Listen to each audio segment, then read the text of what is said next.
வணக்கங்க. இன்னைக்கு நம்ம வீடியோல வாட்ஸ்அப்ல புதுசா வந்திருக்கிற ஒரு சூப்பரான அப்டேட்ட பத்தி தான் பார்க்க போறோம். அதாவது நாம அனுப்புன மெசேஜ எப்படி எடிட் பண்றது அப்படிங்கிறது பார்ப்போம். சில நேரம் நாம அனுப்புற மெசேஜ் தப்பா அனுப்பிடுவோங்க.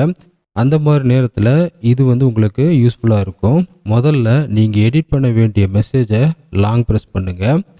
லாங் பிரஸ் பண்ண பிறகு அந்த மெசேஜ் செலக்ட் ஆயிரும். செலக்ட் ஆன பிறகு பார்த்தீங்கன்னா, மேல 3 டாட் இருக்குங்க. அந்த டாட்ட கிளிக் பண்ணுங்க. அதில் எடிட் அப்படின்னு ஒரு ஆப்ஷன் இருக்கும். அந்த எடிட் ஆப்ஷனை செலக்ட் பண்ணுங்க. இப்போ நீங்கள் மெசேஜை எப்படி எடிட் பண்ணணுமோ அப்படி எடிட் பண்ணிக்கோங்க. எடிட் பண்ண பிறகு பக்கத்தில் ஒரு டிக் மார்க் இருக்கும். அந்த டிக் மார்க்கை கிளிக் பண்ணுங்க. அவ்வளோதான், உங்கள் மெசேஜ் இப்போ எடிட் ஆகிடுச்சு. மெசேஜ் அனுப்பி 15 நிமிடத்துக்குள்ளே தான் இந்த எடிட்டை உங்களால் செய்ய முடியும். 15 நிமிஷம் தாண்டிட்டு அப்படின்னா இந்த எடிட்டை உங்களால் செய்ய முடியாது. அது மட்டும் இல்லாமல் அந்த மெசேஜில் இந்த மெசேஜ் எடிட் செய்யப்பட்டது அப்படின்னு எடிட்டட் அப்படின்னு சொல்லி காட்டுங்க. அதே மாதிரி பார்த்தீங்கன்னா, ஃபோட்டோ அப்புறம் வீடியோக்களை எடிட் பண்ண முடியாது.